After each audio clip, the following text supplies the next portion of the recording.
folks, welcome. Today we've got Jupe and Albertha come from Holland to join us and give us a hand. They've been a few days here having a little holiday themselves, and the weather's been good at last, hasn't it? No, we had a tiny bit of rain, but that's all, so we're all feeling so very happy at the moment. So today they're going to help us move some stones. A neighbour of mine dropped off a load of old stone and rubble to backfill the road so we can raise the road up, and I'll show you that after. But we're going to take the nice stones out because we're going to build a little retaining wall, and I will show you that after. But I thought I'd just introduce our friends from Holland. So Jupe and Albertha and me and Tracy, we're bringing this stone down here now. We're piling it up. It's a good resource, we've got tons of it. And if you just point over here, Trace, I'll tell you, explain what it's for. So we're going to take these gates away here, clear this away. Then we're going to start a wall roughly on this line, coming round here and a little bit of a half curve here, and then it will stop here and there'll be a gateway. Okay, so we're about to walk in and out of here from here. It's going to come up to about this high, and then the rest of the rubble that's there is going to backfill this space to level up, because that's high that part of the road and that's high that part of the road, so we can get a nice level plane. And then we'll have a runoff which will run away through the gate when it rains hard. And now that allows us to in the future do this building up and use this building, but also it gives a drive in for someone who's visiting, or the post office, because we've got a post box there. They could drive in, stop there comfortably, get out of the car, and if they need to come in with a parcel, they can walk through this gate straight to the house. So that's it basically.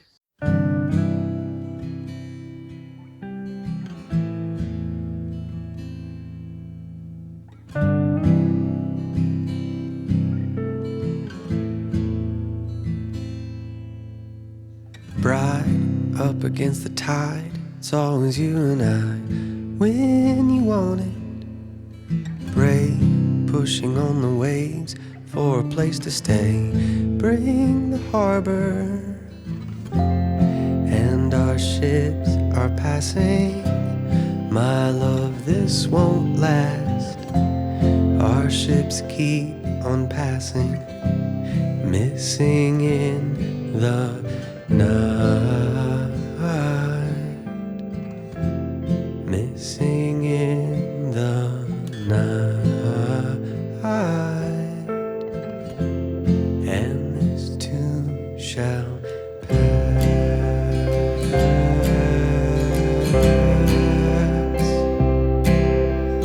Wind, four corners closing in, moving on my skin. Do we have to? Stars thrown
dug the hole, just a little shallow one, because the ground is very, very hard. And we just put some stones in there that Jupe and Alberta have sorted out for the barrows. And now we're blinding it off with some sand, just to finish it off, to make it find some sort of level. And then we'll start laying stones. But basically that's it really. It's nothing too technical, and we don't need to be too level. We just need to make sure that the first stones that come up find some form of level, but that's it. Anyway, I'll carry on and I'll put these in here. Yeah, bit here. Bit here, yeah. Tracy's tamping it down with a tamper. Tracy's the tamperer.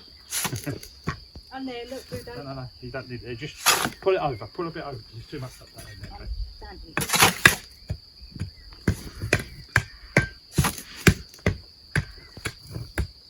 That should be enough, Trey. A little bit there. Pretty level there.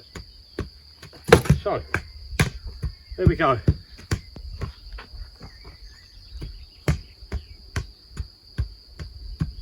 You're good at that tampering. I am. Good for your stomach muscles. Good for your stomach muscles, you're right. She's thinking this Budo. Yeah. So the thing is, when these old buildings were built, 200-300 years, whenever it was, they normally put a base in of stones up to about a foot deep, spread out wide rather than there, and then they would start some big stones on the bottom and then build off of it. So basically this area is very stony. The ground is stony, and under the ground is a lot of stone, so it doesn't tend to move about too much. But you okay? Yep. Right, that's job done really. Now we set the lines up and start laying the stones. Lovely. Guess what, folks? We're coming here out of the rain, and we have thunderstorms too. Okay, folks, so concrete's in, dried. That was done yesterday. Just put the base on. This is the base for where the cooker sits on, to give us the height to get to the correct height here. But I've been busy this morning putting in the electric cables for the lighting. I don't know if you can see that. You can see towels hanging down. So we've got 6 directional lights, meaning they're flush and they move, they pivot, so you can point them at whatever part of the kitchen you want. Then the centre, we've got an independent cable going down back for the chandelier, and they all terminate in this corner here. They don't terminate, they come to this corner and then they come down in that trunking, and then all the way along where the new electric box is going to go inside the cabinet in there. Then we've got some more cables going over behind this, coming down here, and these are for this is going to be a double twin light switch here. One to turn the light on just outside the door, and one to turn the lights on the other side of this wall, is where we're going to be building a patio area where we could sit. There's a lot of work there and a long time away from doing that, but that's all just putting it in preparation, because the main cable for that runs right through and over that corner. This is all lighting, by the way, so it's all 1.5 cable. The lights that are going in the ceiling are only 5 watts each, but I think 50 illuminations or something. No, 500. No, 500, sorry. So you get a very bright light from them, which will be these ones going up in the ceilings. But we'll be able to independently turn them on and off. So so just having the chandelier on, and maybe all the unit lights, which is coming on low voltage lighting. All of this switching for this comes down here, live and everything, through here into this room. So this door will be gone. All this framework and everything's going out. It was a modern sort of thing put in after. I don't think it used to be here originally, or any door. Excuse me. Just turn the lights on. And then we come here, there's 2 towels here. We'll come onto here, and then there's a live that comes up here as well. and we'll come up to liven the switch. That's the thing here as well. What they do, unlike the UK, we put the lives up in the roses in the ceiling somewhere or in a junction box, but they tend to make live go straight to the switch. So they put live to the switch and then switch it off and on, which makes sense in a way. But anyway, so there we go. We'll pop out and see what Tracy's up to in a minute. She's just had a quick break, but she's started the big project.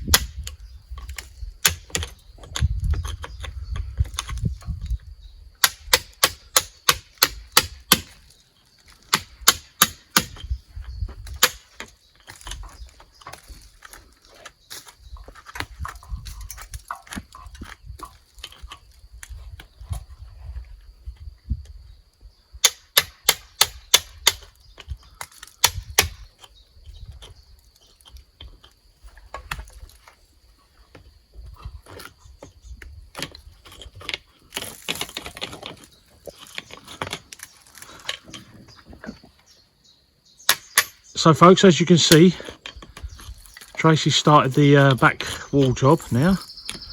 We've got rain coming soon, so we're just getting a little bit, she's getting a little bit done now. But you notice she's sporting the new mask we've been given by a company called Base Camp.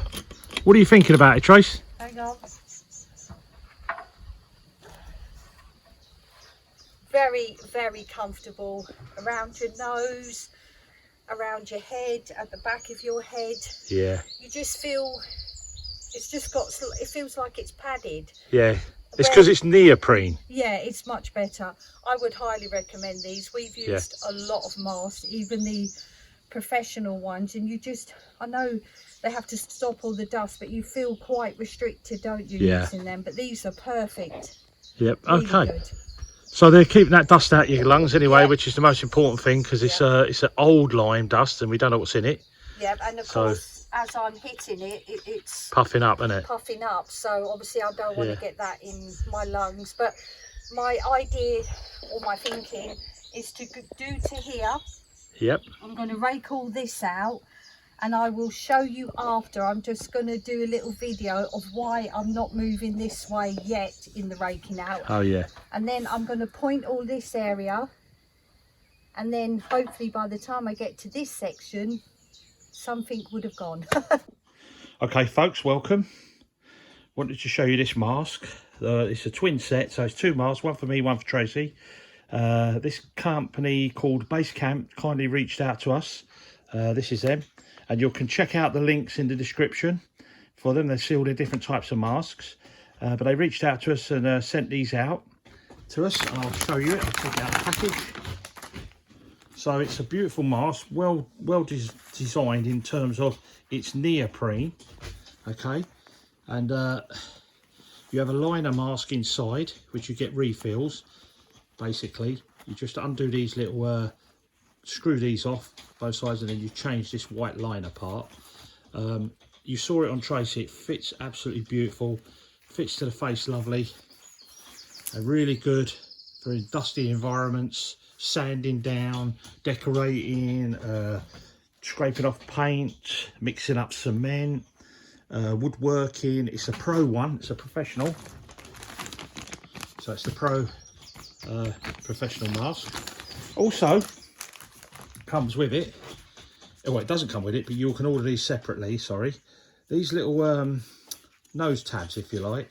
So what they do is they've got sticky on them underneath, okay, on a 3M sticky tape, if you like, and that goes inside here at the top of the nose part. And that, what that does for you is it helps. 99% gets rid of the moisture. You know, when you put your glasses on and they steam up when you're breathing with a mask, well, that stops that happening on these masks. They're a great little item. Definitely check them out. And over our next videos coming for in the future, when you see us doing dusty jobs, you'll see us wearing these all the time now. Brilliant product, lovely company to deal with, and to save your health, relatively cheap. What they are, really, they really are. And these are the inset that go inside to refill.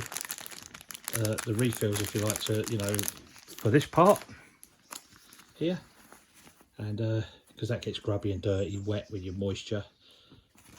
Got nice little vents on the side, good wide vents. Lovely all-round mask, just lovely to wear, nice and soft, light, doesn't leave no marks on your face. Check them out.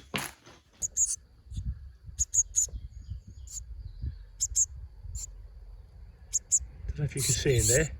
See that?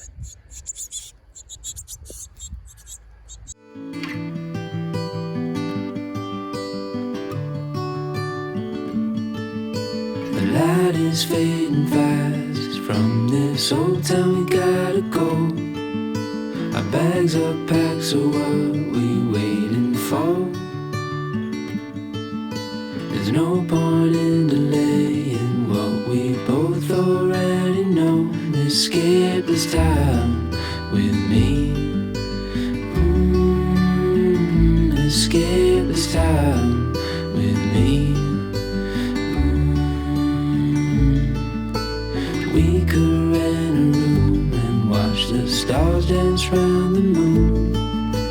Fall asleep to the sounds of the sea. With you right by my side, it's such a sweet life. Escape this town with me. Escape this town with me. Nowhere else to be. Escape this town with me.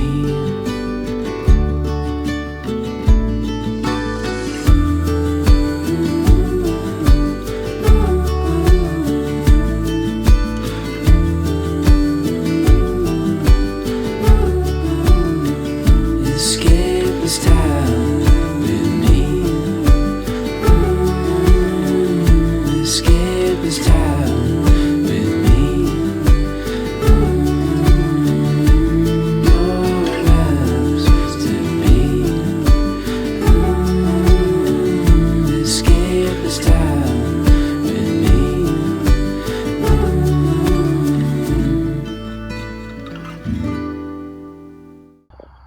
Okay, welcome folks. Got another bee box up here, so I just revamped that one. That had a broken lid on it, so I rebuilt the lid. Tracy to give it a quick coat of red paint. We like to colour the boxes different colours to distinguish whether the bees see that or not. We don't know, but we know, because we can say red box, blue box, green box, whatever. I want to show you this, and the bees ain't flying today. And I think it's because this wind, it's a little bit of a nip in the air as well. Got me potatoes in buckets. They're 30-litre buckets. Put 2 potatoes in each, 2 seeds. This variety is called King Edwards. Just an experiment. Do them 5 buckets. There's a big thing with blight here. You get blight on the potatoes and blight on the tomatoes. So we're hopefully putting them in the buckets might help. But we'll see. The sun's shining, but it's a little bit nippy, and that willow is going absolutely mental. And I found out some information I didn't know, but apparently goats love willow.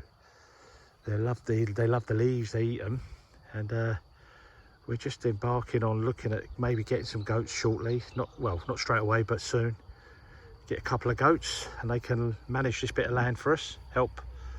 Just going over here. The most important part is all around this area and in the woodlands, so we can put up a little small electric fence in, keep them contained in certain areas for a few days at a time. And I'm going to make up some little shelter for them that I can portable, move about maybe, not sure yet. So started cutting the grass again, second time. And you can see, look, in a matter of 3 or 4 weeks, or not even 4 weeks actually, look how tall the grass is. And someone suggested, why don't we get a local farmer, sorry I forgot your name, why don't we get a local farmer to use it for hay? But the thing is here, you have to have contracts with these people, and they want to do it every year, and it's inconvenient at their times and all this. So not sure how, what we're going to go with that yet, how we're going to deal with the grass each year. But it'd be a great grazing for goats. Maybe let the chickens run in there. We could do up a chicken tractor to pull them around in, you know what I mean, pull the tractor thing around the house. And then they could just munch away on the grass and all the bugs in there. But it's all looking lovely. Summer's slowly coming, it's creeping here. Chase, come on. Hey. I know I say it every time. That is just such a view. Look at that.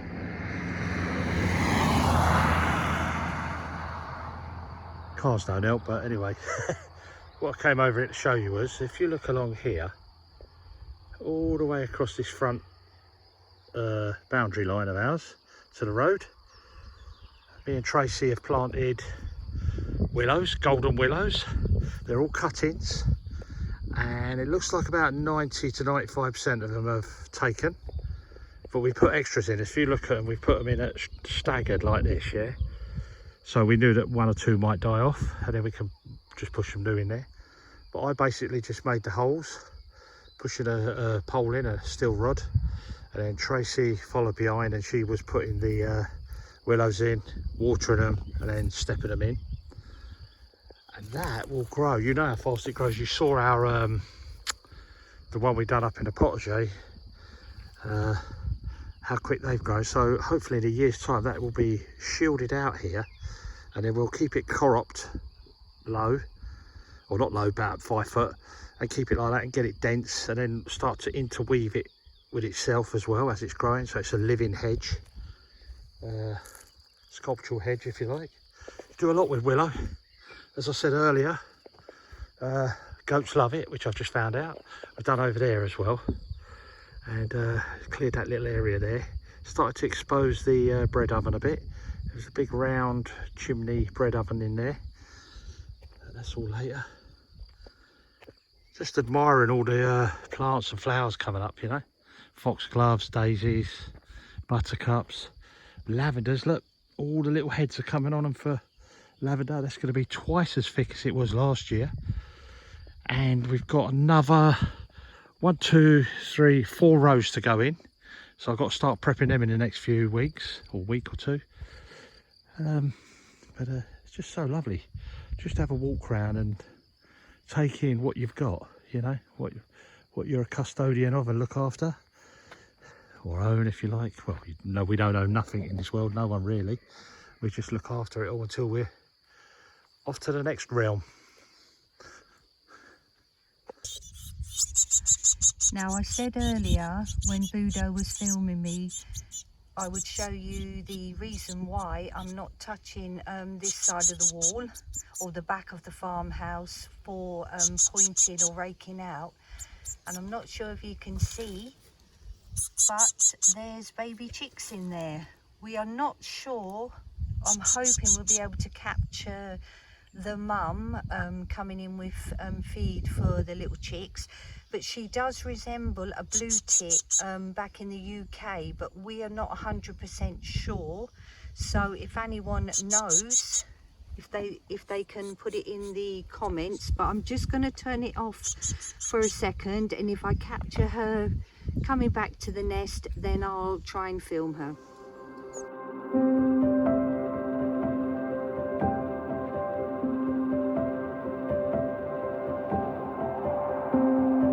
I never knew it could be so easy. I never thought it could be so true. But every time I close my eyes, I feel a peace in me